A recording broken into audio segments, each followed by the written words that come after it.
आप देख रहे हैं समाचार एजेंसी ऑफ इंडिया में साइन न्यूज। नमस्कार दोस्तों, समाचार एजेंसी ऑफ इंडिया की साइन न्यूज में एक बार फिर आपका स्वागत है। मध्य प्रदेश के दमोह संसदीय क्षेत्र के सांसद प्रहलाद सिंह पटेल देश भर में जितने भी सांसद हैं उनमें सोशल मीडिया में सबसे ज़्यादा सक्रिय नजर आते हैं। प्रधानमंत्री नरेंद्र मोदी, भारतीय जनता पार्टी के राष्ट्रीय अध्यक्ष जेपी नड्डा, इनकी मंशा के अनुरूप सोशल मीडिया पर वे हर पल अपडेट डालते रहते हैं। सिवनी से सांसद रहे हैं पूर्व में, उसके बाद बालाघाट से सांसद रहे हैं और बालाघाट से सांसद रहते हुए वे केंद्र में कोयला मंत्री भी रहे हैं। स्वतंत्र प्रभार उनके पास था।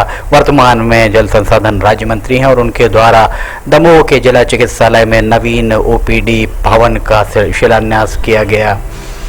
उनके द्वारा दमोह के जिले के लोगों को बेहतर सुविधाएं, स्वास्थ्य सुविधाएं मिल सकें, इस बारे में लगातार प्रयास किए जा रहे हैं। सांसदों के बीच में उनकी छवि एक आदर्श सांसद के रूप में भी विकसित होती दिख रही है। समाचार एजेंसी ऑफ इंडिया के भोपाल ब्यूरो से नंद किशोर की ये रिपोर्ट आई। हम देखते हैं दमोह में ओपीडी भवन के बनने के पूर्व उनके द्वारा क्या दिशा निर्देश दिए गए।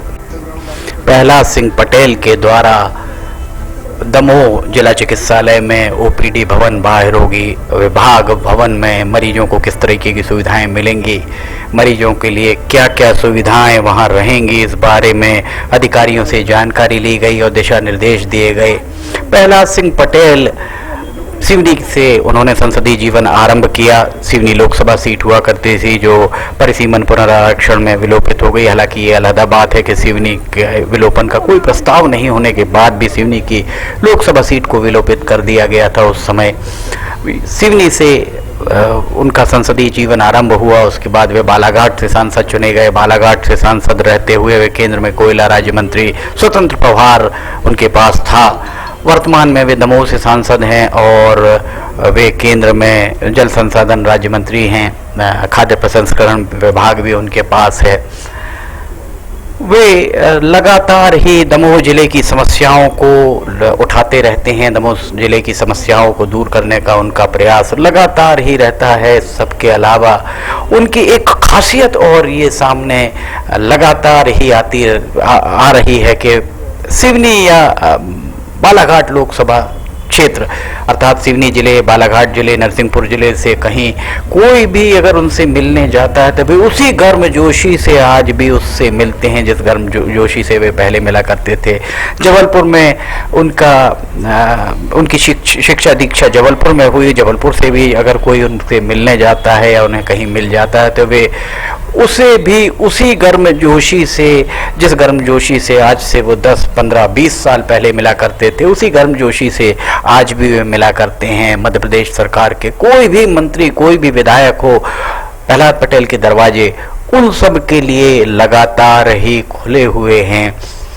इस बात से इनकार कतई नहीं किया जा सकता। ये देखिए यहाँ पर ये ओपीडी भवन, यहाँ पर ये देखिए प्रहलाद पटेल यहाँ पूजन कर रहे हैं, पूजन उनके द्वारा। और ये उनकी दमोह में अगर आपको उनकी फेसबुक प्रोफाइल में जाएंगे तो दमोह जिले में चाहे तालाब को साफ करना हो, सड़कों को साफ करना हो, वे लगातार ही सक्रिय नजर आते हैं। जिस तरीके की सक्रियता उनका सिवनी संसदीय क्षेत्र में रही, जिस तरीके की सक्रियता उनकी बालाघाट संसदीय क्षेत्र में रही, उसी तरीके की कमोबेश सक्रियता उनके द्वारा दमोह लोकसभा क्षेत्र में भी वे लगातार ही सक्रिय नजर आते हैं। जनता से सीधे जुड़े होने के कारण सांसदों के बीच वे एक अगुआ की भांति, एक पायोनियर की भांति उभर कर सामने आ रहे हैं। लोग सांसदों को उनसे प्रेरणा लेनी चाहिए कि किस तरह अपने संसदीय क्षेत्र का ध्यान रखा जाए, किस तरह अपने संसदीय क्षेत्र की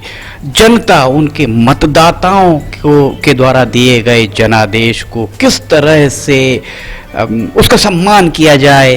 प्रहलाद सिंह पटेल दमोह के सांसद हैं और दमोह के लोगों के बीच में वे खासे लोकप्रिय हैं। प्रहलाद सिंह पटेल बहुत स्पष्टवादी नेता के रूप में उनकी छवि है, साथ ही उनकी छवि बहुत ईमानदार राजनेता के रूप में स्थापित हो चुकी है। इस बात से भी इनकार नहीं किया जा सकता। समाचार एजेंसी ऑफ इंडिया के ब्यूरो से नंद किशोर की ये रिपोर्ट। दमोह लोकसभा क्षेत्र में ओपीडी भवन, अभी आपने देखा किस तरह से प्रहलाद सिंह पटेल ओपीडी भवन के शिलान्यास के अवसर पर मौजूद रहे। समाचार एजेंसी ऑफ इंडिया की साइन न्यूज़ के ऑडियो बुलेटिन, मौसम के अपडेट, वीडियोस आदि कर पसंद आ रहे हो तो आप इन्हें लाइक, सब्सक्राइब, शेयर जरूर कीजिए। फिलहाल इजाजत लेते हैं। जय